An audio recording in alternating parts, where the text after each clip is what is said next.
I walked up the porch steps of my house on Maple Street more slowly than usual. At 73, each step required a little more effort than before, though I'd never admit it out loud. The meeting at the library club had gone on longer than planned, with Dorothy Harris unable to finish her passionate account of Gillian Flynn's new novel, and Robert Simpson pedantically arguing every point with her, waving his pipe and quoting critics. Such Thursday meetings have been a real escape for me since retiring 5 years ago.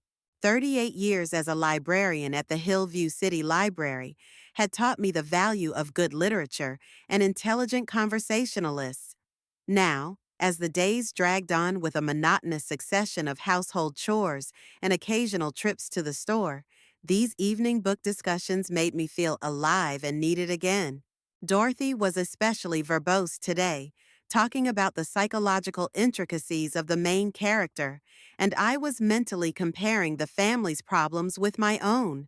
However, my problems were much more prosaic than the dramatic twists and turns that writers devise for their characters. The key turned in the lock with the usual metallic creak. I should have oiled the hinges, but I had never gotten around to it. The hallway was thick with darkness, with only the yellowish light of the street lamp casting uneven streaks through the glass in the front door. I fumbled for the light switch and blinked at the sudden brightness of the ceiling chandelier, the same one my late husband, Arthur, and I had picked out at a furniture store 20 years ago. Nathan's jacket lay carelessly on the hardwood floor, the worn dark blue denim one he'd worn for the third year in a row, despite my constant hints that he needed to update his closet. The scuffs on his elbows were visible, and there was a faded ketchup or tomato sauce stain on his chest. Next to his jacket were his favorite sneakers, dirty and worn, one of them turned upside down, showing off the worn tread. I sighed and bent down to pick up my son's things. Arthur never threw clothes around the house. He was a neat man who hung his shirts on his shoulder pads and put his shoes in a special locker. But Arthur had died 8 years ago of a heart attack, leaving me alone with a son who had never learned basic order. Nathan had obviously come home intoxicated. It was obvious from the chaotic way he had scattered his clothes and shoes. At 38, he was still acting like an irresponsible teenager who could afford to leave a mess for his mom. A sales manager at Premium Motors, he made good money, but for some reason he thought that household chores were exclusively mine. Lately, Nathan had been coming home later and more drunk. He said he met with his colleagues after work to discuss new car models and sales strategies, but I suspected that it was not only about work meetings. My son always knew how to find ways to spend money. A new phone, an expensive watch, or some other gadgets without which modern life is supposedly impossible. I picked up my jacket and shook it, preparing to hang it on the coat rack in the hall closet. The fabric smelled of tobacco and beer, the typical scent of the bars where Nathan held his business meetings. Something heavy thudded against the wooden wall of the hallway. A small object fell out of the right pocket of my jacket and rolled across the parquet floor, stopping at the baseboard. I crouched down with my hand on the wall. At my age, sudden movements were not as easy as they had been in my youth, and picked up the fallen object. It was a small glass vial, about the size of a vial of nose drops or eye drops. The glass was thick, high quality, without chips or scratches. Inside was a completely clear liquid that filled the container almost to the top. The metal cap was tightly screwed on, and there was a small rubber pipette on top. Frowning, I turned the mysterious vial in my hands, trying to figure out what it could be. There were no labels, stickers, or inscriptions on the glass, just a smooth surface and a neat cap. Maybe some kind of medicine? But then, why no instructions, or at least the name of the drug? I slipped my hand into the right pocket of my jacket again, checking to see if anything else had fallen out. My fingers came across a folded piece of paper and a small rectangular card. Both things I carefully pulled outward. The paper turned out to be an ordinary scrapbook torn from a small notebook. I unfolded it and, by the light of the chandelier, read the writing. The handwriting was neat female handwriting, blue ink, no marks or corrections. The words were carefully written, as if the author had taken his time and carefully considered each letter. Pour the contents discreetly into your mother's cup. It will be instant death. The dose is calculated precisely. It takes effect in 15 minutes. After use, destroy the vial. No trace will be left behind. My heart skipped a beat, then pounded so fast and loud I thought the neighbors might hear. I reread the note again, slowly, syllabically, making sure I understood what was written, but the words hadn't changed. Pour the contents into your mother's cup. Instant death. No trace. My hands began to shake so violently that I almost dropped the vial. My own son, Nathan Reeves, whom I'd carried under my heart for 9 months, delivered in agony, breastfed, treated for childhood illnesses, taught to walk and talk, had received detailed instructions on how to kill me. The second find, a white business card with a slightly bent right corner, contained even less information. In black letters was printed only a name, Trish Collins, and 11 digits of a cell phone. No indication of place of employment, position, field of work, or even city of residence. Just a name and a method of contact. I leaned my back against the hallway wall, feeling my legs go absorbent cotton. The only thought in my head was that Nathan wanted to kill me, not chase me out of the house, not send me to a nursing home, not disinherit me, kill me. Physically eliminate the mother who had given him life and who had provided him with a roof over his head for 38 years. From his bedroom came a quiet, measured snore. Nathan was sleeping in deep sleep, as he always did after his evening libations.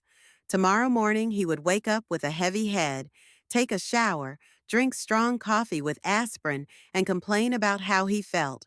And then, quite possibly, try to add the contents of this vial to my morning cup of coffee or tea.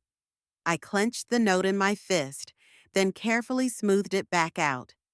Acting in haste was not an option. I had to think about the situation carefully, weigh all the options. Could this be someone's cruel joke? But who in their right mind would joke about such things? And most importantly, why would Nathan carry a vial with an unknown liquid in his jacket pocket, along with detailed instructions on how to kill his own mother? Could it be some kind of hoax, a prank by his colleagues at work? But then why were the instructions written in a woman's handwriting, and why was there a woman's name on the card? And why had Nathan not thrown these things away immediately after receiving them, if they were really part of a silly joke?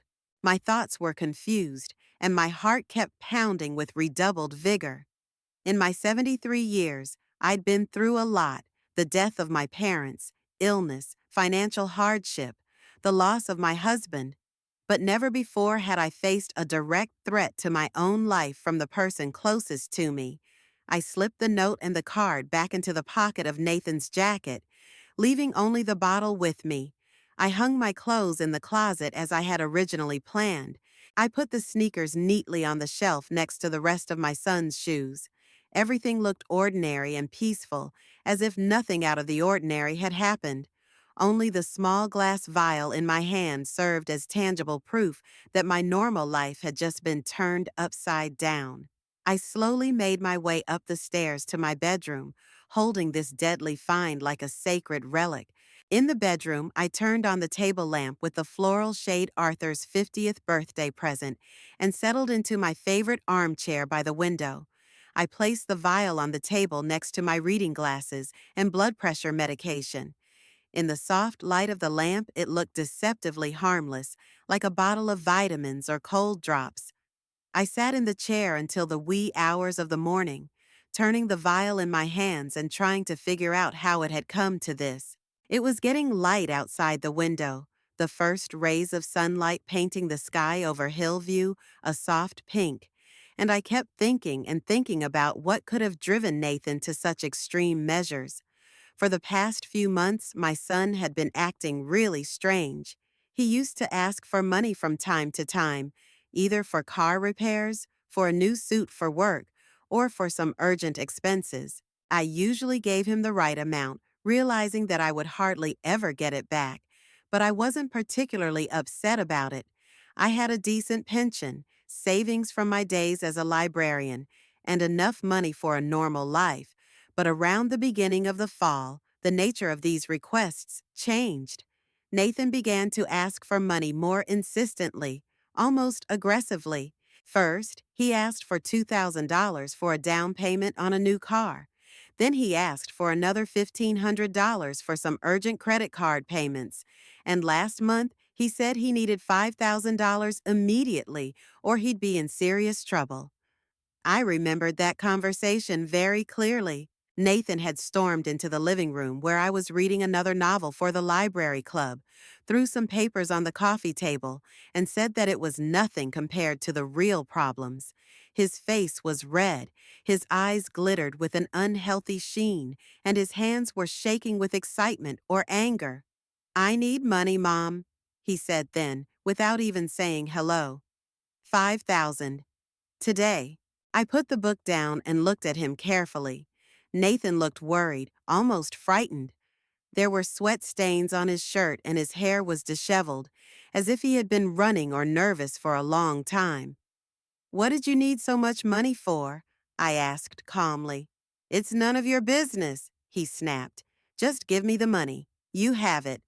This tone was uncharacteristic for Nathan. Usually he asked politely, explained his reasons, sometimes even promised to repay the debt by a certain date. But here he was practically demanding, as if I were obliged to fulfill his wishes immediately.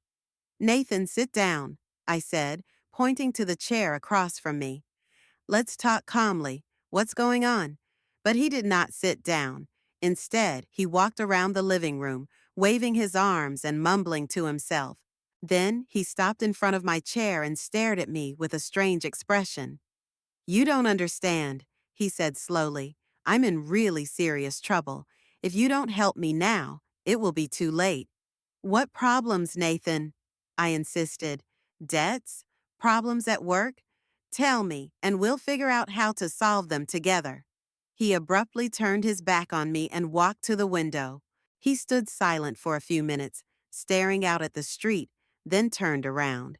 His face was grim, almost angry. "You have the money," he repeated. "In a bank account, in a savings book, somewhere else. You live alone in a big house, you spend pennies, and the money just sits there dead weight. This money is set aside for illness, for old age," I explained. "You realize that at my age, anything can happen."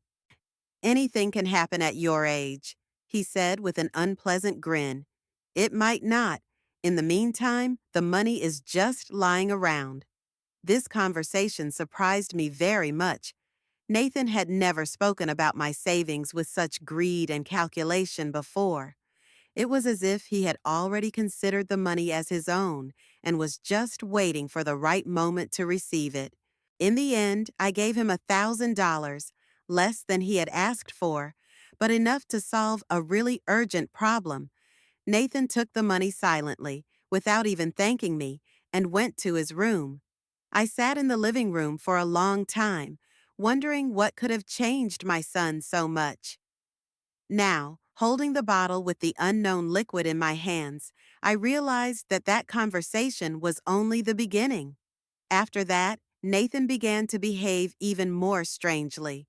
He began to ask me about my health, about the medicines I was taking, about whether I went to the doctor regularly.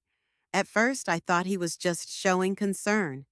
I thought that my son had finally grown up and started to worry about his mother's condition. But gradually, these inquiries became unhealthy. For example, last week I caught him in my bedroom, going through the medicine cabinet. When I asked him what he was doing there, Nathan told me that he wanted to see if my blood pressure pills were expired. He had heard on the radio that expired medicines could be dangerous to your health. This explanation seemed strange to me, but I didn't press for details. Maybe he really cared about my well-being. Although Nathan had never shown any interest in my medical problems before, and even earlier, about a month ago, I had noticed that he had become very attentive to my habits, especially what and when I ate and drank. In the morning, when I was making my coffee, he would find an excuse to come into the kitchen, whether it was for a glass of water, an apple, or just to stand around and talk about the weather. At first, it even pleased me.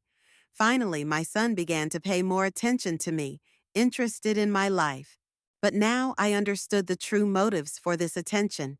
He was studying my daily routine, my habits, looking for an opportune moment to carry out his plan, a plan to kill his own mother. I got up from my chair and walked to the window. It was fully dawned outside, and life in our quiet neighborhood was slowly returning to normal. Ms. Johnson from across the street was walking her spaniel Barkley. Tom Anderson, the letter carrier, was delivering the morning mail on his yellow bicycle. Everything looked peaceful and familiar, as if nothing terrible was happening in the world. Until last night, I was just an ordinary old woman whose biggest problem was remembering to take her blood pressure pills. Now I held in my hands the proof that my only child was planning my murder. I walked back to the table and picked up Trish Collins's business card again. The phone number was local with our state's area code, so this woman lived somewhere nearby, maybe even in Hillview itself or neighboring towns. Who's Trish Collins? How did she meet Nathan? And most importantly, what is the liquid in this vial? Was it really a poison that could kill a person in 15 minutes, or was it a fake? The last thought seemed particularly important to me. Could it be a fraudulent scheme? Someone had sold Nathan ordinary water disguised as deadly poison, gotten the money from him, and disappeared? In that case, I was in no danger, and my son was just a victim of fraud. But even if the bottle was harmless, Nathan's intentions were the same. He wanted to kill me. He just planned to do it with a fake poison. I looked at the clock on the nightstand. It was 7:45 in the morning. Nathan usually woke up around 8:30, showered, had breakfast, and left for work by 9. I had a little more time to make a decision. I hid the bottle in the drawer of my desk, under a stack of old letters from my friends. I took my business card out of the pocket of Nathan's jacket and put it next to the phone in the living room. I left the note where it was, so that Nathan would think he had lost nothing. The decision came naturally. I had to talk to this Trish Collins, find out who she was, how she had met my son, and what kind of substance she had sold him. Only by getting answers to those questions would I be able to understand how serious the threat was and what to do next. I heard the sound of water from upstairs because Nathan had woken up and had gone to take a shower. So he would be down for breakfast in half an hour, and I would have to act as if I didn't know anything. I would have to pretend to be a caring mother, make him eggs and pour his coffee, remembering that he might try to put poison in my cup. I grabbed my business card and dialed Trish Collins' number. The long beeps seemed endless. Finally, the phone was picked up. Hello? The voice was female, quite young, with a slight rasp. Hello? I said, trying to speak calmly. Is this Trish Collins? Yes, that's me. And who are you? My name is Barbara Reeves. I'm the mother of one of your, clients. A pause, then a cautious question. Clients? What are you talking about? I think you know exactly what I'm talking about. My son Nathan has received some merchandise from you. I need to see you. Another pause, longer. I don't know what you mean, Trish said at last. I don't think we have anything to talk about. Yes, I said firmly, and if you don't meet with me voluntarily, I'm going to have to go to the police. The police? There was surprise and alarm in his voice. For what? For attempted murder, I answered, and I heard Trish draw in a sharp intake of air. There was a long pause, then a sigh. Okay, she said tiredly. Let's meet, but not at my house or yours. Where? You know the Greenleaf Cafe on Center Street? I do. 1 o'clock this afternoon. I'll be sitting by the window, wearing a red sweater. Okay. I'll see you then. I hung up the phone and felt my hands shaking. The first step had been taken. Now I had to find out the truth about the mysterious Trish Collins and her deadly merchandise. I hung up the phone and found my heart beating so loudly that its pounding seemed to echo throughout the house. The conversation with Trish Collins hadn't gone as I'd originally planned. When I dialed her number, I'd envisioned a very different scenario. I'd thought I'd denounce her, demand an explanation, maybe even threaten her with the police. But when I heard that young, slightly husky voice, something made me change my tactics. My intuition told me that a direct attack would only scare the woman away, and I wouldn't get the answers I needed. So I decided to introduce myself as the mother of a potential client. Let Trish think there was another person interested in her dubious services. From upstairs, I could hear the sound of a hairdryer running as Nathan was tidying up after his shower. Usually these morning sounds seemed familiar and even cozy to me, but today they gave me a strange feeling of unreality. How could I go on with my normal life, knowing what I now knew? I went to the kitchen to make breakfast. It was part of my plan to act completely natural, so that Nathan would not suspect that I had discovered something. I got eggs, bacon, bread for toast out of the refrigerator, put the coffee maker on, all the same actions I'd done every morning for the past few years. But my hands were shaking, and I nearly broke the eggs twice taking them out of the carton. My thoughts were jumbled, jumping from one thing to another. Who is this Trish? What did she look like? A young woman or a mature woman? And most importantly, is she really selling poison, or is this some elaborate fraudulent scheme? The name of the Greenleaf Cafe was familiar. It's a small, cozy place 2 blocks from the Central Library, where I worked for 38 years. The owners, Italian couple Marco and Sofia Bernardi, opened it about 5 years ago, and since then it has become a popular meeting place for locals. It's a good place to talk, crowded enough not to attract attention, but not so noisy that you can't have a quiet conversation. I was just whipping the eggs for an omelet when Nathan entered the kitchen. His hair was still damp from his shower, and he was wearing a white shirt and dark gray pants, the usual work uniform of a car dealership manager. His face looked tired, with dark circles under his eyes, but overall he seemed quite normal. "Good morning, Mom," he said, walking over to the coffee maker. "Good morning," I said, trying to make my voice sound natural. "How did you sleep?" "Fine." He poured himself coffee into the big blue mug he'd given me last Mother's Day. "What's for breakfast?" "Scrambled eggs and bacon, toast. You want some?" Sure." Nathan sat down at the kitchen table and reached for the morning paper. I cooked breakfast and watched my son furtively. There was nothing unusual in his behavior. He drank coffee, watched the sports news, and occasionally commented on the results of yesterday's games. A very ordinary morning ritual that was repeated day after day. But now I knew that beneath that mask of normalcy lurked something terrible. This man, peacefully reading the newspaper and sipping coffee, had yesterday received detailed instructions on how to kill his own mother, and, judging by the note, he was planning to carry out the plan as soon as possible. "Mom, what are your plans for today?" Nathan asked Nathan without looking up from the newspaper. The question sounded casual, but it sent a chill through me. Was he already thinking about the best way to accomplish what he had planned? Is he figuring out my daily schedule so he can pick the right moment? "There are no plans," I said as calmly as I could. "Household, maybe go to the store." "Why?" "No reason, just asking." He finally lifted his eyes from the newspaper and looked at me. "You look good, Mom. Rested." The compliment sounded unnatural. Nathan rarely paid attention to my appearance, but suddenly he noticed that I looked rested. Was that part of his plan, too? Was it part of his plan, too, to put me on my guard with false care and attention? Thank you, I said, putting the omelet on a plate. I had a good time at the library club last night. Oh, yes, you went to your book meetings, Nathan remembered. What did they discuss this time? He asked me with ostentatious interest, but I could feel the falseness in his voice. Nathan had never been interested in what we discussed at the book club before. He said it was old lady talk and he wasn't interested. Gillian Flynn's new novel, I answered, putting the plate in front of him.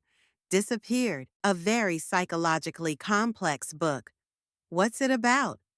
It's about a couple where the husband is suspected of murdering his wife, but then it turns out that everything is more complicated than it seems at first glance. Nathan choked on his coffee. Had the mention of murder in the family affected him? Or was it just a coincidence? It sounds grim, he said, wiping his mouth with his napkin. Modern literature is often dark, I agreed. It explores the darker sides of human nature, shows what people are capable of when driven to extremes. What are they capable of? Nathan asked, and I thought there was a strange note in his voice. Many things: betrayal, deceit, even murder, especially when it comes to money or inheritance. I said the last words deliberately, watching my son's reaction. Nathan tensed. His fingers gripped the fork a little tighter, but outwardly he remained calm. Money is a serious motive, he agreed. People will do anything for financial gain. Do you think so? I asked, sitting down across from him with a cup of tea. Of course I do. Look around. Most crimes are committed because of money. Robberies, frauds, even murders in families. Children kill parents for inheritance. Parents kill children for insurance. It's a tough world, Mom. The words, children kill parents for inheritance, sounded particularly cynical. Is Nathan so cold-blooded that he can talk to me about the crime he is planning to commit? But there are other values, I said. Family, love, affection. Not everything is measured by money. In a perfect world, yes, Nathan answered as he continued to eat his omelet. But we do not live in an ideal world. Here, everyone thinks of himself first. Do you think that way too? Do you think of yourself first? Nathan looked up and looked at me carefully. Something wary, almost suspicious, flashed in his gaze. Of course, he said slowly. How else? If I don't think of myself, who will? Me, for instance, I answered quietly. I've spent my whole life thinking about you. I know, Mom. His voice softened, almost affectionate. And I appreciate it. I do. But I didn't believe those words were sincere anymore. If a man plans to kill you, all his declarations of love and gratitude automatically become lies. Nathan finished his breakfast, finished his coffee, and looked at his watch. I have to go to work, he said as he got up from the table. A new shipment of cars should arrive today, and I have to meet them. Okay, I nodded. Have a good day. He leaned over and kissed me on the cheek, the usual parting ritual, but today it felt like a Judas kiss. See you tonight, Mom. See you tonight. I looked at him at the door, then I heard the sound of the car starting. Nathan left for work without realizing that his secret was out. The next few hours passed in a languid wait. I tried to do the usual household chores, cleaning the kitchen, dusting the living room, watering the flowers, but my thoughts kept returning to my upcoming meeting with Trish Collins. Who is this woman? What does she look like? A professional poisoner or a random person forced into such a grim business by circumstances? And most importantly, what do I say to her when I meet her? How do I structure the conversation to get the most information I can without arousing suspicion? At 12:30, I began to get ready to go out. I chose a strict dark blue coat, comfortable shoes, took a small purse with documents and money. I looked at myself in the mirror. An ordinary old woman, nothing remarkable. This was exactly the image I needed for the meeting with the poison merchant. It took about 15 minutes on foot to get to the Greenleaf Cafe. I walked along the familiar streets of Hillview, past the neat houses with their manicured lawns, past the school where Nathan had once attended, past the library where most of my adult life had been spent. Everything looked peaceful and familiar, but now I looked at my hometown with different eyes. How many people with dark secrets live here? How many families hide terrible secrets behind a facade of prosperity? Maybe I wasn't the only mother whose child was planning her murder. The Greenleaf Cafe was on the corner of Center Street and Park Avenue, an old brick building with large windows and a green sign. I pushed open the glass door and stepped inside, immediately smelling the aroma of freshly brewed coffee and pastries. It was cozy and warm inside. About 10 tables, half of which were occupied by visitors, mostly elderly people, my age, who came here to drink coffee and read the newspaper. A young mom with a stroller sat at the bar. A student was working on his laptop in the corner, and an elderly couple was talking quietly about something of their own at the window. I looked around for a woman in a red sweater, but I didn't see one. It was still only 1:05. Maybe Trish hadn't arrived yet. I ordered a cup of tea from the smiling waitress and sat down at a vacant table in the far corner, where I had a clear view of the whole room. At exactly 1 o'clock, the door of the cafe opened, and a woman in a bright red wool sweater walked in. She was about 35 to 40, of medium height, with short dark hair and a tired face. She looked around, our gazes met, and I knew it was her. Trish Collins came to my table and stopped next to me. "Are you Barbara?" she asked quietly. "Yes, please sit down." She sat down across from me, placed a small black purse on the table, and looked at me carefully. Her face was plain and unremarkable, but her eyes were intelligent and wary. "So you are Nathan's mother," she said without preamble. "Then you know my son," I countered. Trish nodded and leaned back in her chair. "What do you want me to tell you?" The moment of truth had arrived. Now I had to decide how to handle this conversation, straight and direct, or try to trick the woman sitting across from me. I looked at Trish Collins and tried to figure out what kind of person was sitting in front of me. A normal-looking middle-aged woman with nothing sinister or intimidating about her. On the contrary, her tired face showed signs of some kind of worldly weariness, as if life had not spoiled her with good fortune or joy. "I want to know the truth," I said, deciding to be direct. "What exactly did you sell my son?" Trish became even more suspicious. She looked around, making sure the neighboring tables were far enough away that no one could overhear our conversation. "What are you two talking about?" she asked cautiously. "I haven't sold anything to anyone." "Don't pretend," I said firmly. "Last night I found a small vial of liquid in Nathan's pocket, a note with instructions and your card. So, let's be honest." Trish's face changed. Caution changed to something like fear, then to irritation. She pressed her lips together and remained silent for a while, considering her answer. "What are you going to do with this information?" she asked at last. "That depends on what you tell me," I answered. "Start with the main thing. What is in that vial?" The waitress, the same smiling girl who had taken my order, came to our table. Trish ordered a black coffee. I asked for another tea. We were silent until the waitress left. "Look," Trish said, leaning across the table to me. "I don't know what your son told you, but it's not what you think." "What am I thinking?" "That there's poison in there." She said the word almost in a whisper. "That I'm selling poison to kill people."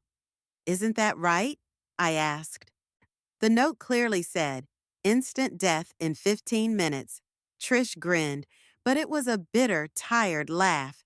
"Do you seriously think there's real poison in there?" she said. "My God, Where would I get it from? I'm not a chemist or a pharmacist. Then what is it? Trish paused for a moment, obviously wondering if she should tell the truth. Then she sighed and leaned back in her chair. Heavy sleeping pills, she said tiredly. Just a very large dose of sleeping pills dissolved in water. I felt a chill go through me. Sleeping pills in large doses really could be deadly, especially for an elderly person. And that's not murder? I asked. Technically, maybe, Trish shrugged. But I'm not a doctor. Maybe the person would just fall into a deep sleep, or maybe he won't wake up. It's a matter of luck. The cynicism in her voice struck me. This woman spoke of human life as if she were talking about an unlucky lottery ticket. And the note? I kept asking. That instruction to kill? Marketing, Trish replied succinctly. People want to believe they're buying something that works. If it says may or may not help you sleep forever, who's going to pay? The waitress brought our orders. Trish took a big sip of hot coffee, as if she needed that hot liquid to warm her from the inside out. I mechanically stirred the tea with a spoon, trying to digest what I'd heard. So you deceive people? I asked. Who doesn't these days? Trish countered. Politicians promise one thing and do another. Salesmen advertise products that don't work. Doctors prescribe drugs that don't cure. I just found my niche. Your niche in selling fake poisons? Selling hope, she corrected. People come to me when they feel they have no way out, when they're at their wits' end and they're willing to do anything. I give them the illusion of a solution. And you take money for it. Naturally, everyone has to make a living. Trish shrugged again. I don't force people to buy my product. They come, they ask, they pay. I looked at that woman and I couldn't figure out what kind of person she was. A con artist? A cynical businesswoman? Or just a desperate woman who found a way to make money out of other people's despair? How did you meet Nathan? I asked. The usual. In a bar on the edge of town. He was sitting alone, drinking whiskey, looking upset. I sat down with him. We got to talking. And he told you about his problems? Not right away. Trish grinned. At first, he complained about his job, about his bosses, about life being unfair. Then it turned out that he had a lot of debts. Gambling, credit cards. You know how it is. I didn't know. Nathan never told me about gambling. But now a lot of things were becoming clearer, where his constant requests for money came from, why he had been so nervous and irritable lately. What's next? I asked. And then he started talking about his mom, who was sitting on a pile of money and didn't want to help him. He said you're a selfish woman who thinks only of herself. He said that you had savings, a house, a good pension, while he was in debt and could not make ends meet. Nathan's words to Trish hit me hard. It turned out that he didn't just plan to kill me, he hated me, considered me selfish and an obstacle to my financial well-being. And that's when you offered him your services? I asked, trying to keep my voice from shaking. Not right away, Trish answered. First, he started fantasizing about how nice it would be if you were gone. He said that then all the problems would solve themselves. The house, the money, the insurance, it would all go to him. So you decided to help him fulfill that fantasy. I decided to make money, Trish admitted honestly. I saw that the man had reached the end of his rope, ready for extreme measures. Such clients are not easy to find, but they pay well. How much did he pay you? $2,000, Trish answered without hesitation. For the vial, the note, and the advice on how to use it. $2,000 for a vial of diluted sleeping pills. Nathan spent more money to kill me than I spend in 3 months on all my expenses. What if the sleeping pills had actually worked? I asked. If I had died? Trish shrugged with the same indifference. Then your son would have gotten what he wanted. and I'd have a satisfied client who could recommend my services to his friends. Do you have any other clients? Sure. She finished her coffee and put the cup back on the saucer. Do you think Nathan is the only person in the world who has problems with his relatives? There are plenty of people like that. Somebody wants to get rid of a sick mother. Somebody wants to get rid of a drunken father. Somebody wants to get rid of an obsessive mother-in-law. And you're selling them all fake poison? I'm selling the hope of solving problems. Trish repeated. If the problem does get solved, great. If it doesn't, it means the dose wasn't enough and you have to buy more. Her logic was ironclad, though monstrously cynical. A win-win business. If the victim died, the client was satisfied. If she survived, you could sell another batch of medicine. But you do realize you're involved in attempted murder, don't you? I asked. Do you realize you're involved in ruining your own son's life? Trish countered. He's a grown man, and he's still living with his mom, asking her for money, and can't make a life for himself. Maybe he's not the only one with a problem. It was unexpected and painful. Was I really preventing Nathan from becoming independent? Had my care and guardianship turned into a suffocating embrace that prevented him from growing up? Nathan could always move out and live on his own, I said. With what? Trish grinned. He told me about his income. Even without debts, he could barely make ends meet. And then there were the loans, the interest, the penalties. It's a vicious circle from which there's no escape.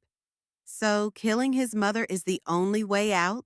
For him, yes, Trish replied calmly. At least that's what he thinks, and I've just given him a tool to solve the problem. A tool that doesn't work. Who knows? Trish stood up from the table and picked up her purse. Maybe your son has a weak heart or allergic to some ingredients. Medicine is an exact science, but the human body is unpredictable. She said it as coldly as if she were discussing the weather or a recipe for borscht. Human life to her was just a variable in a mathematical equation of profit and loss. Where are you going? I asked.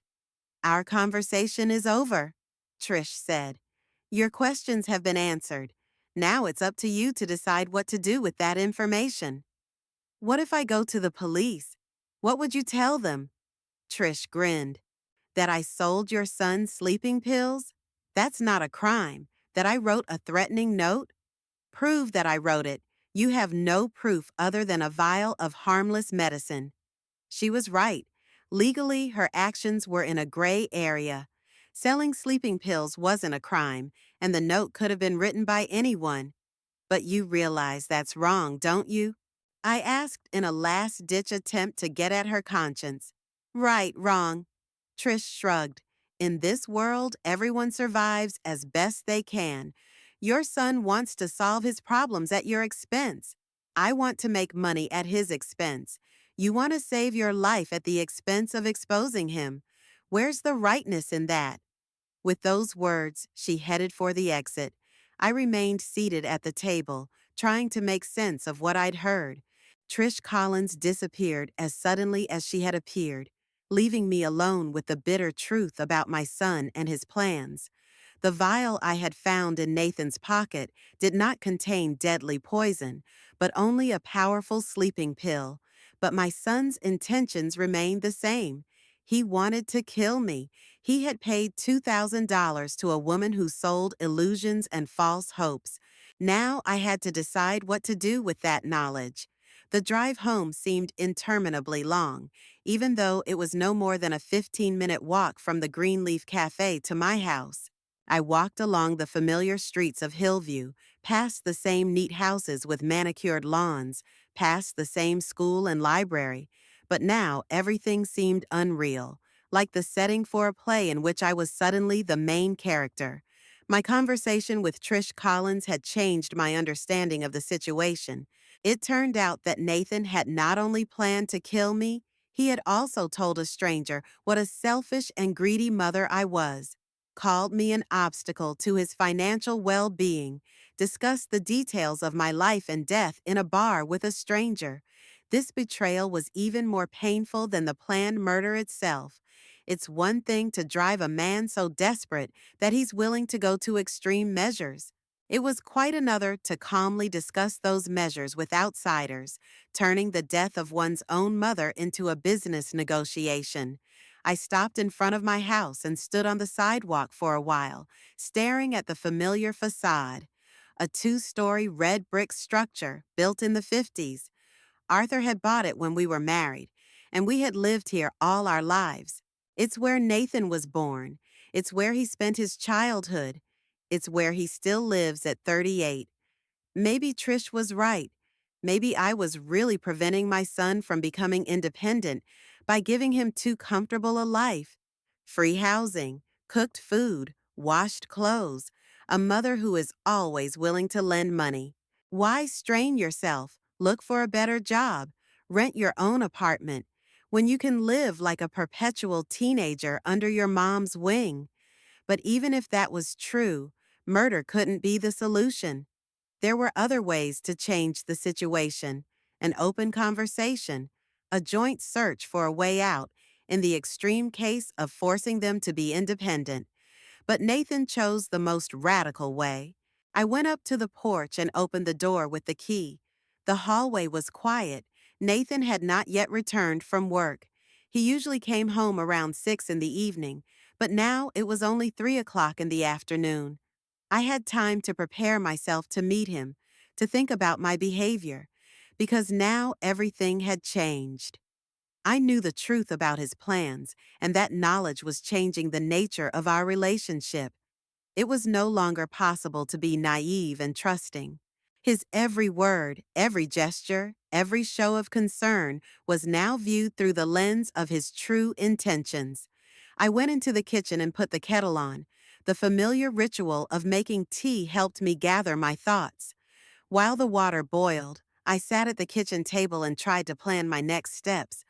Direct confrontation was out of the question. If I told Nathan that I knew about his plans, he might try to realize them immediately, or find another way to get rid of me. Sleeping pills in large doses could indeed be dangerous, especially for someone my age with heart and blood pressure problems. Going to the police seemed like a dubious option, too. Trish was right. I had no real evidence. A bottle of sleeping pills, an unsigned note, a business card with a phone number. It could all be written off as a misunderstanding or a family conflict. The only thing left to do was to be subtle and careful.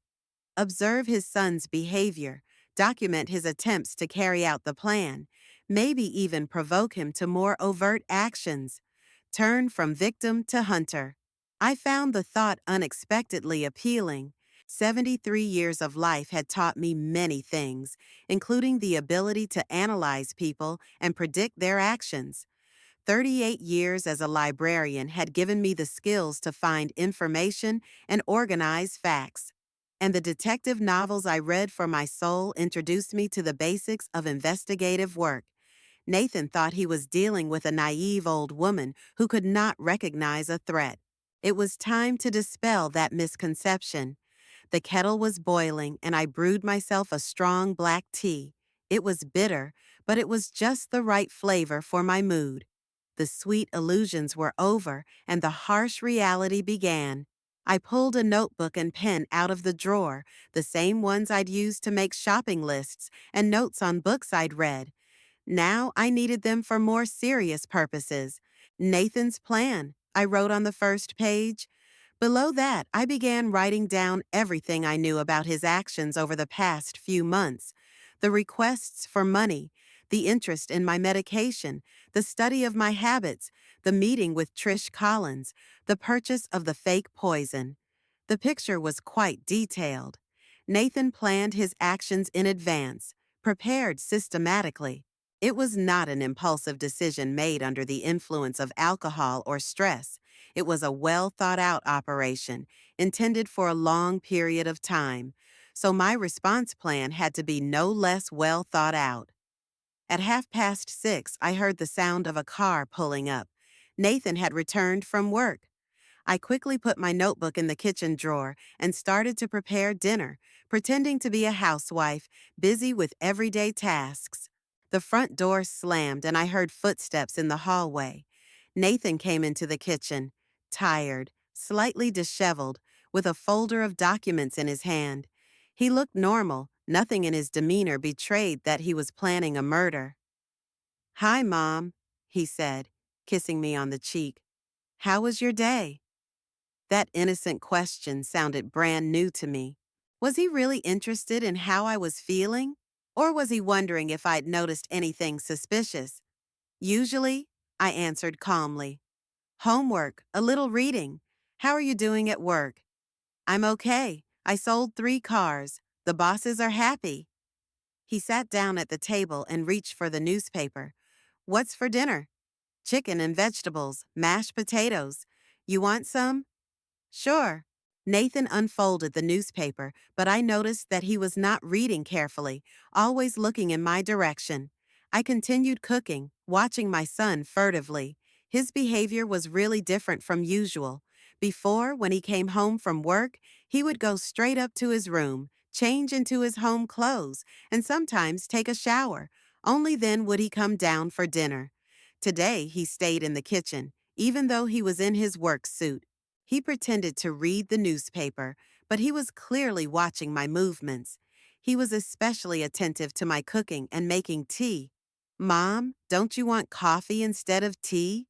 he suddenly asked. "I can make some." The offer seemed suspicious to me. Nathan had never offered to make me coffee before. Moreover, he rarely showed this kind of thoughtfulness in everyday life. "Thank you, but I prefer tea," I answered. "Coffee at night is a little too invigorating." "Come on, it's too early," Nathan insisted. "Besides, a good coffee helps you to relax after a hard day."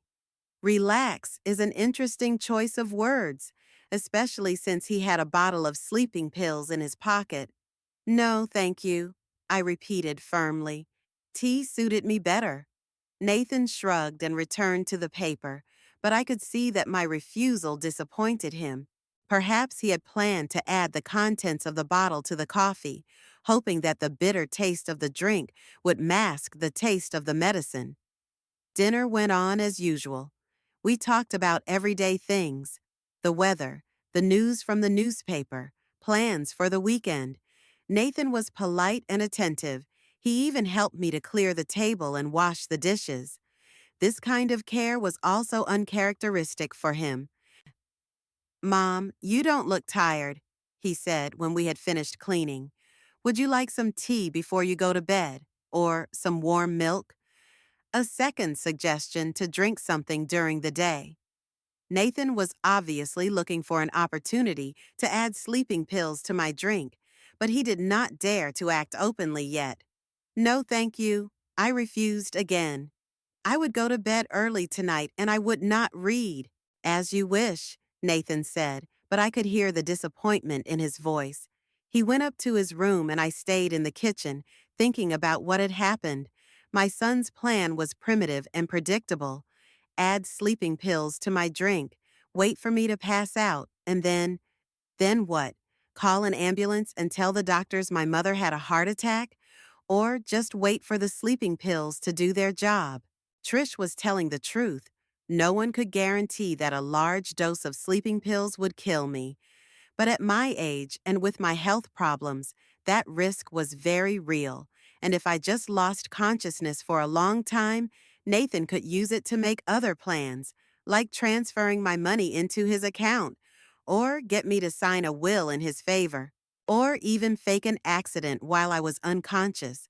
The more I thought about it, the more I realized that I had underestimated the danger of the situation.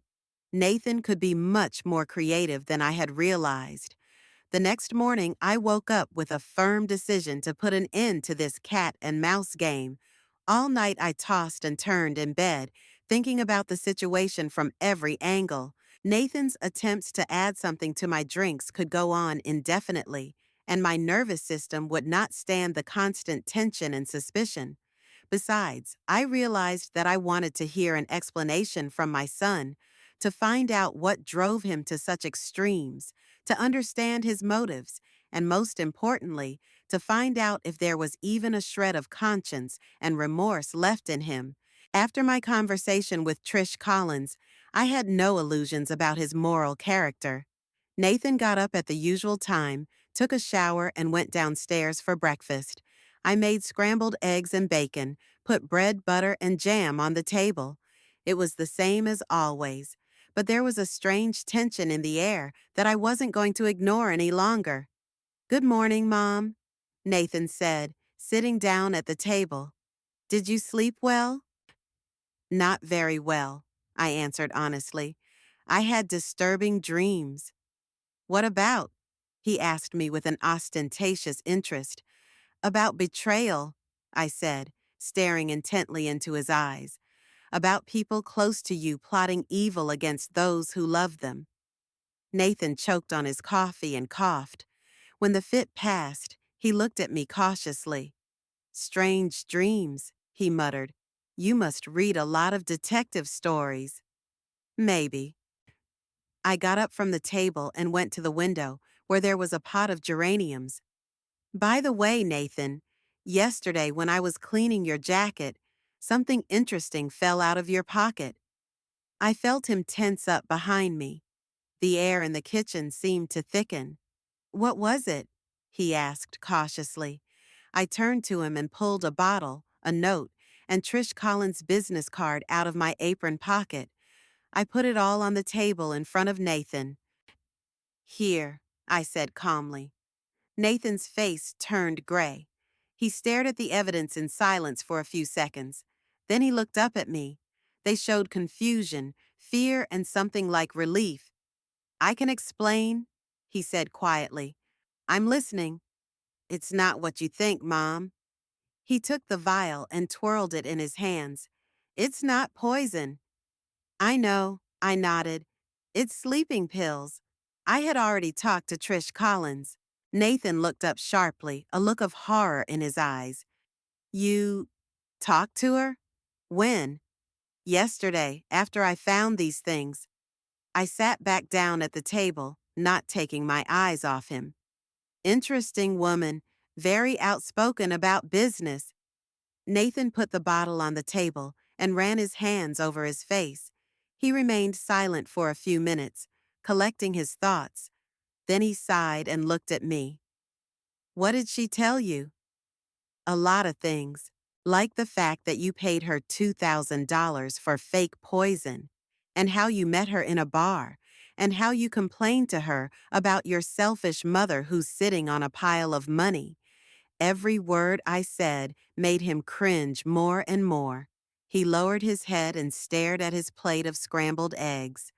"I didn't want you to find out this way," he muttered. "What way did you want it to come out?"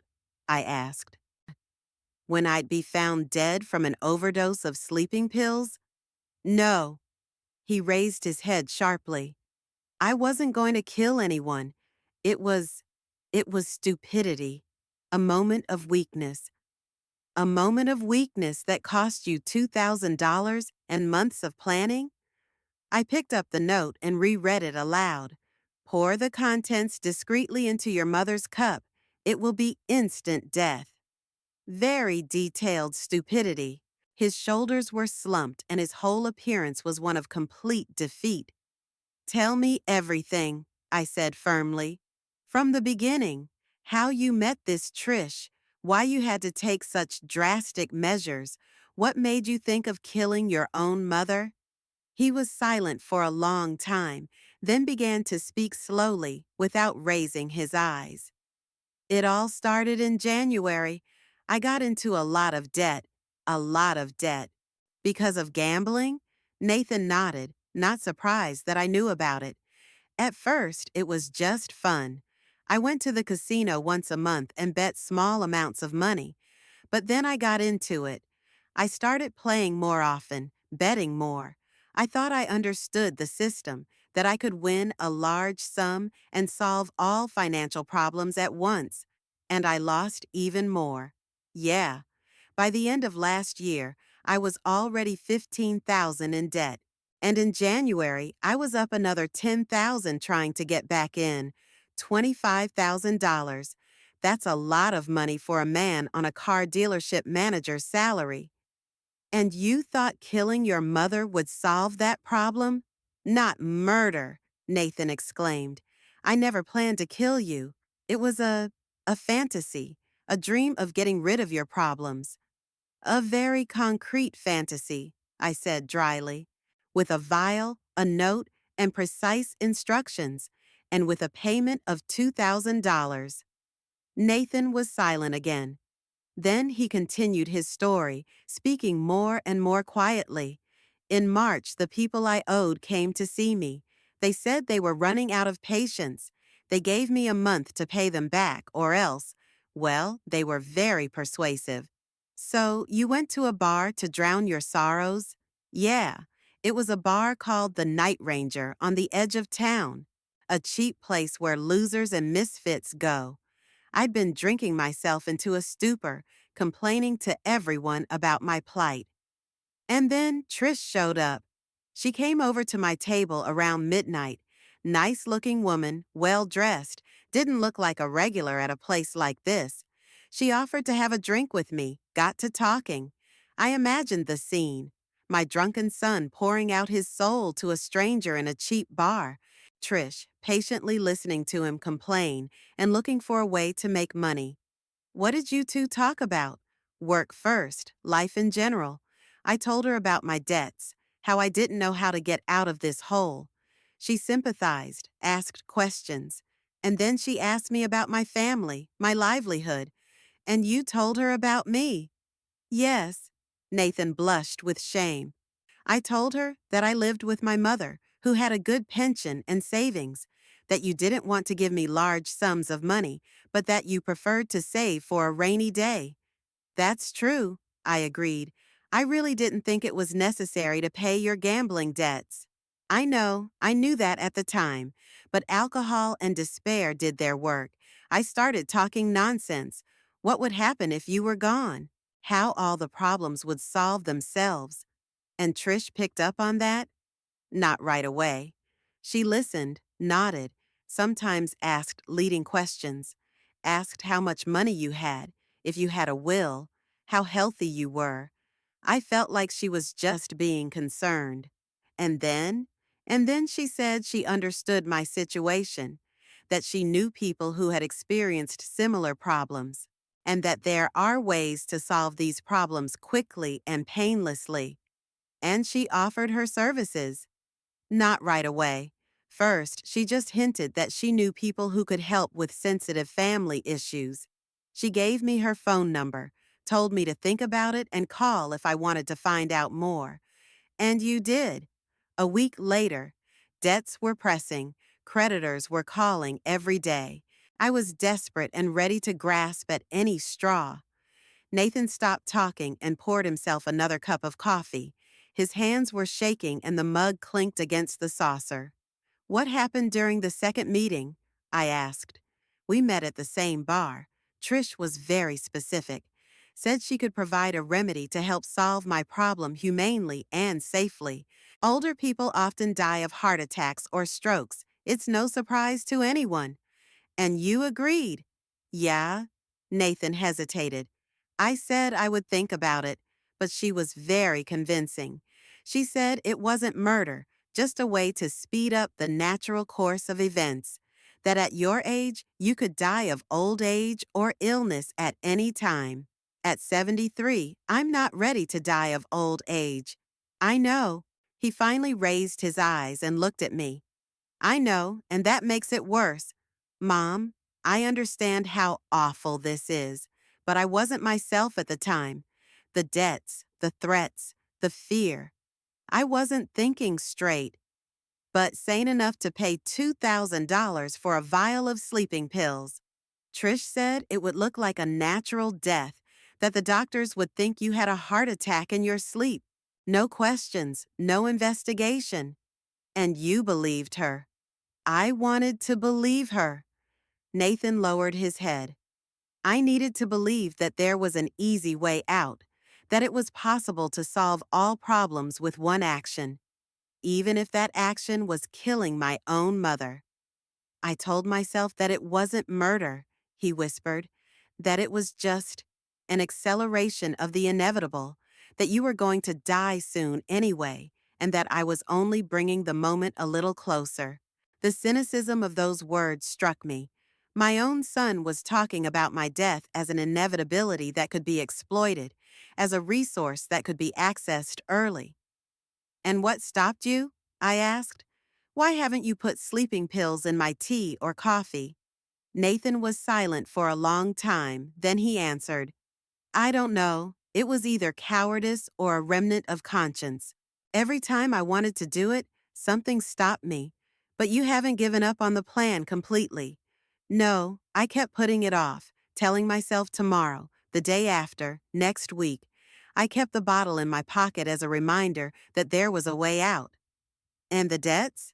I was getting by. I took out more loans, sold some of my stuff, but I couldn't pay it all off.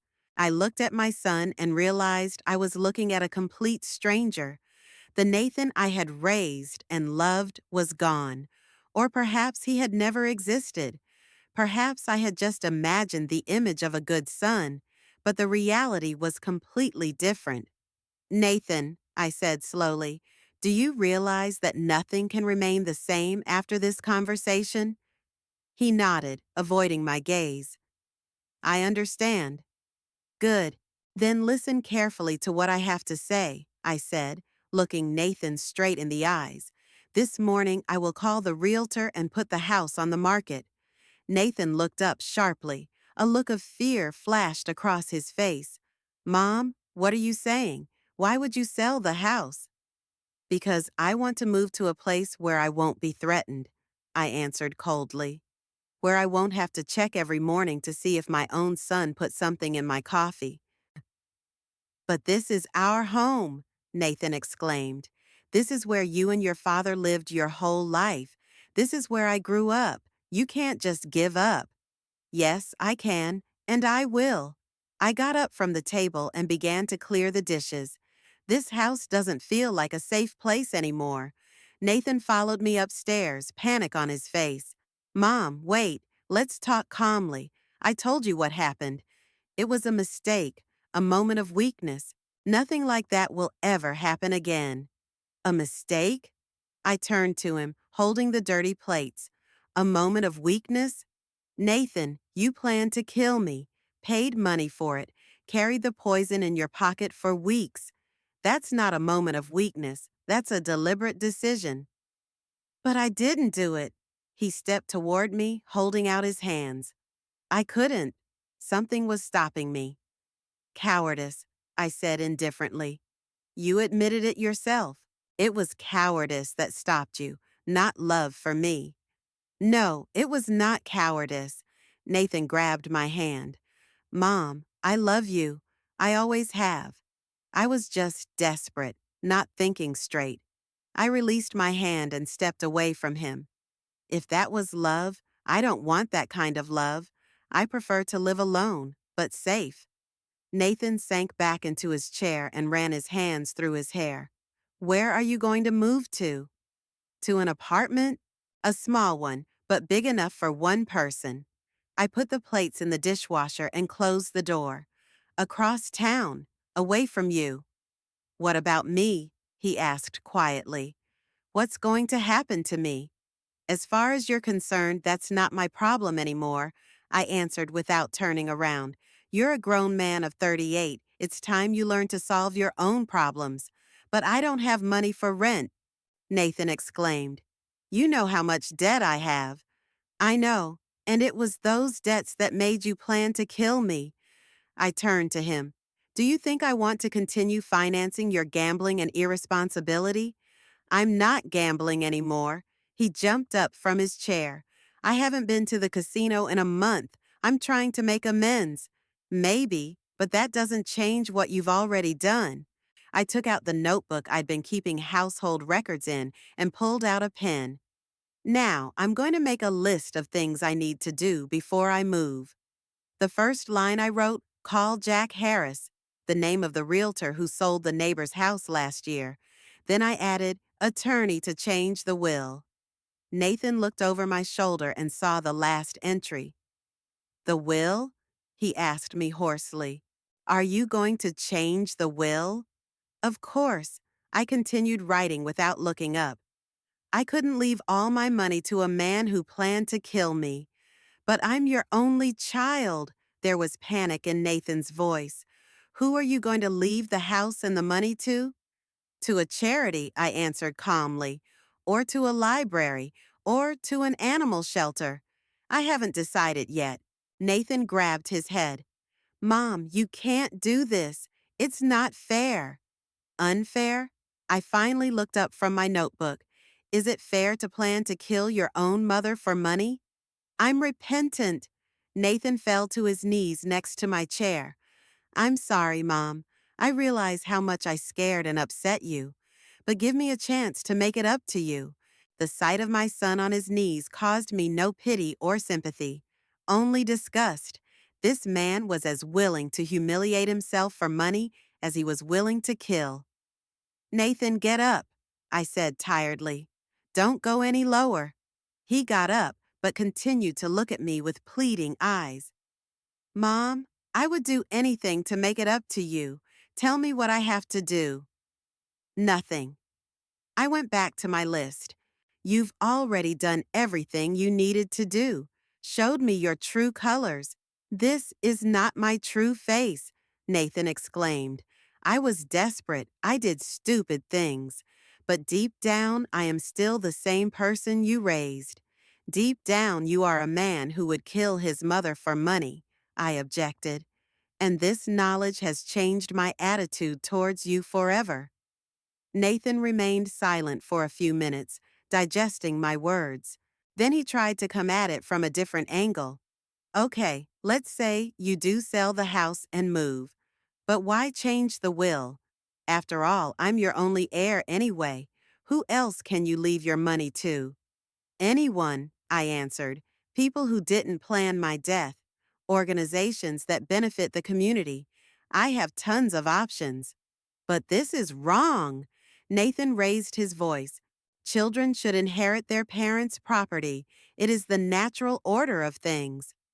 The natural order of things means that children love and care for their parents, I countered, not plotting to kill them. I told you it was a mistake. A mistake is when you forget to turn off the lights or buy the wrong milk. I added a few more items to the list. Bank to close joint accounts, insurance to change beneficiaries, and attempted murder is a felony. Nathan paced the kitchen, waving his hands nervously. Mom, you can't make such drastic decisions in the heat of the moment. Think again. We are a family. We were a family, I corrected, until you decided to kill me. But I changed my mind. He stopped in front of me. Doesn't that mean anything? Doesn't it matter that I couldn't follow through? All that matters is that you could have brought it to an end at any time. I got up and headed for the phone in the living room. I'm sorry, but I have to make some calls. Nathan followed me. What kind of calls? A realtor, a lawyer, a bank. I picked up the phone book and started flipping through the pages. I had a lot of things to do. Mom, wait. Nathan grabbed my hand. Let's talk about this again, calmly, without emotion. Maybe we can find a compromise. I released my hand and looked at him with cold surprise. Compromise? On the issue of attempted murder? I wonder what kind of compromise you're suggesting. Kill me only halfway? Don't be ironic, Nathan muttered. I'm serious. Maybe I can make up for the harm done. No, I answered briefly, finding Jack Harris's number in the phone book. Some things can't be compensated for. Trust, for example, or feeling safe in your own home. I dialed the realtor's number. They picked up after the third ring. Jack Harris's office, Golden Key Realty. My name is Susan. How can I help you? Hello, I said, keeping my eyes on Nathan. My name is Barbara Reeves. I would like to meet with Mr. Harris about selling the house. Of course, Mrs. Reeves.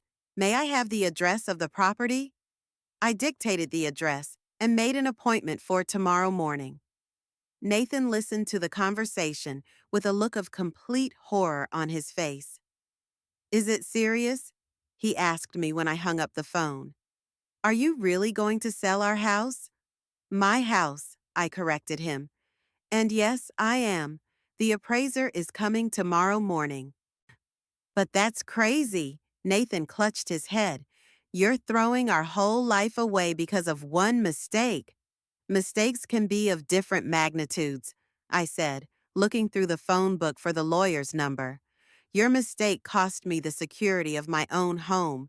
It's a pretty expensive mistake. Mom, stop. Nathan stepped between me and the phone. Don't call the lawyer, at least not today. Give yourself time to think, to cool down. You can't make these decisions in a state of passion. I'm not in a state of passion, I replied calmly. I've been thinking all night, and my decision is final. Then think about me. Tears came to Nathan's eyes. What will happen to me? Where will I live? You'll get an apartment, get a second job if necessary. Ask your friends for help. I shrugged. Basically, you'll do what grown-ups do when they're in trouble. I don't have any friends, Nathan exclaimed, and I don't have money for rent. That's too bad, I said without much sympathy. But it's your problem, not mine. Nathan sank down in his chair and covered his face with his hands. He sat silent for a few minutes, then raised his head. What if I could find a way to pay back all the money I borrowed from you? He asked. What if I paid off all my debts and started living on my own? Would that change anything? No, I answered without hesitation. It's not about the money. It's about the fact that you were planning to kill me. There's no changing that, no fixing it. But I didn't kill you. Only because you were afraid. But I did plan to kill you. I found the number for Smith and Associates, the law firm where I made my will years ago. It was time for a major revision. 3 months later, I stood at the window of my new apartment on Oak Street and watched the morning sun illuminate the unfamiliar Hillview neighborhood. The one-bedroom apartment on the second floor of an old brick building was exactly what I needed.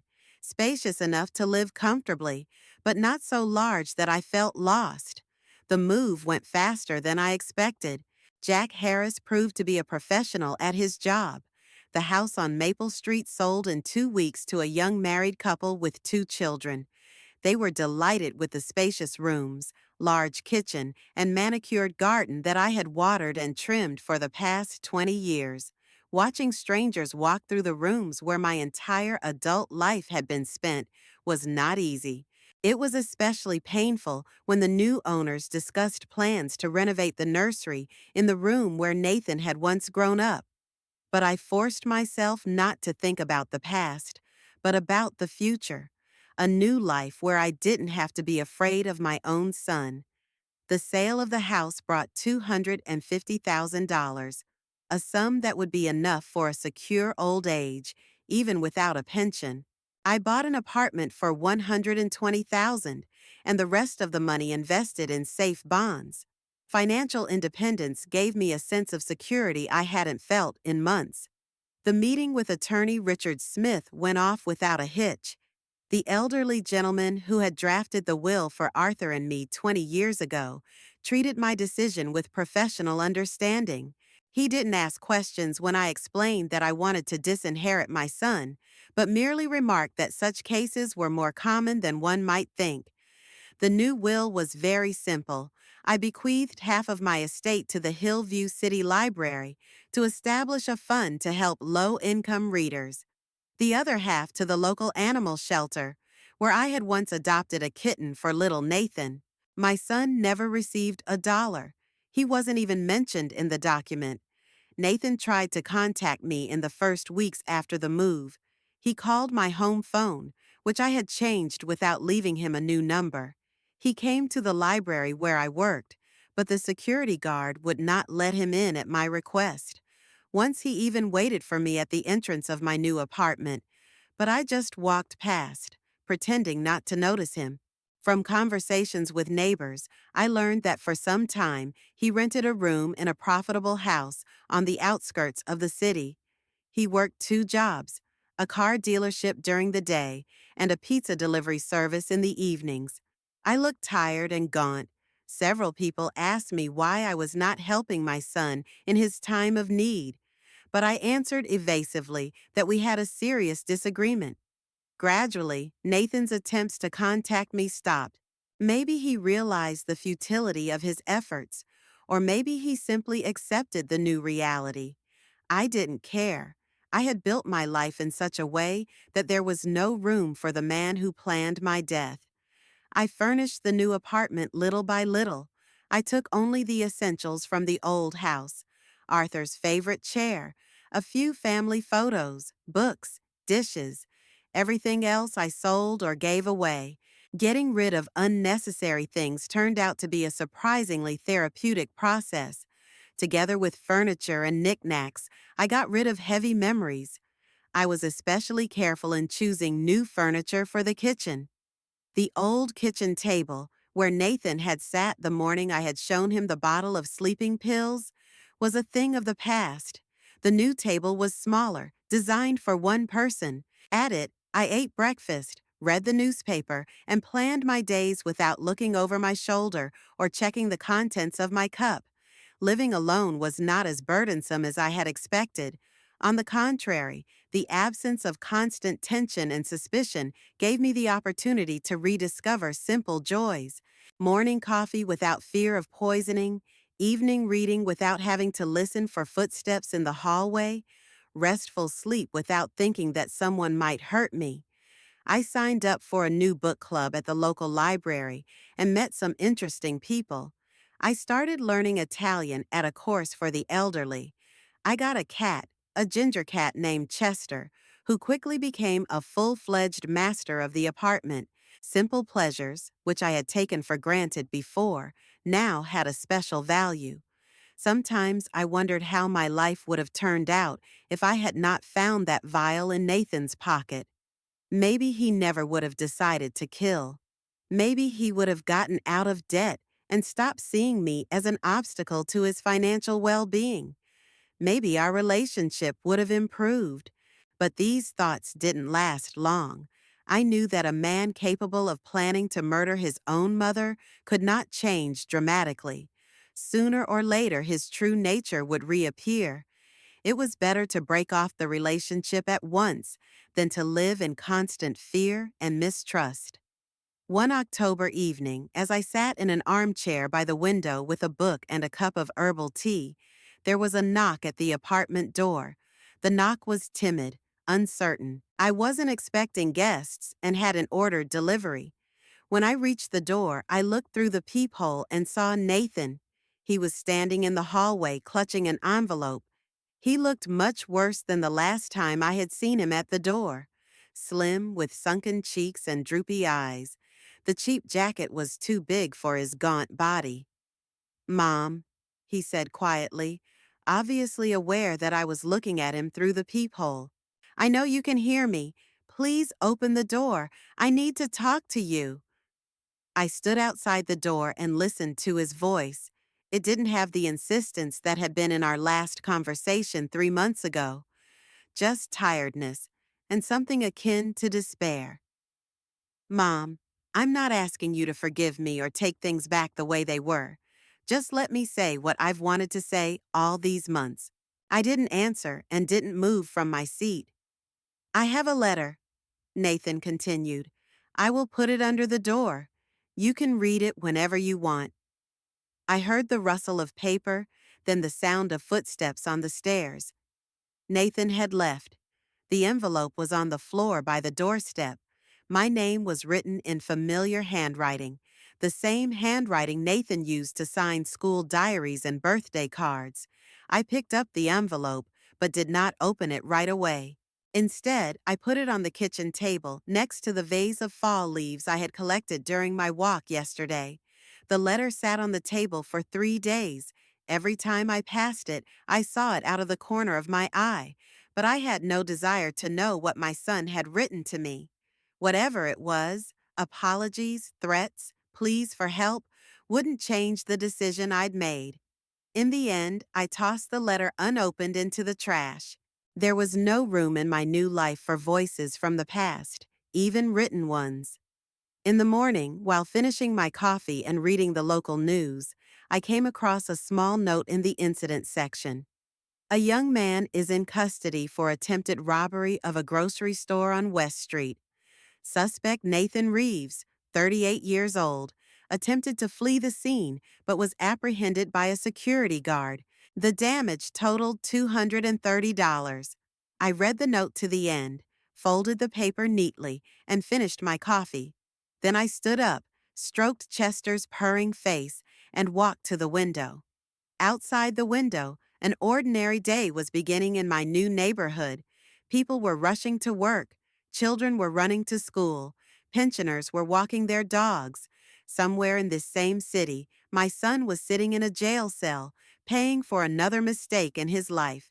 But that was no longer my problem. I had made my choice 3 months ago, and I had no regrets. Life went on, a new, calm, safe life where I could just be Barbara Reeves, a woman who loves books, good wine, and fall walks. A woman who was no longer afraid,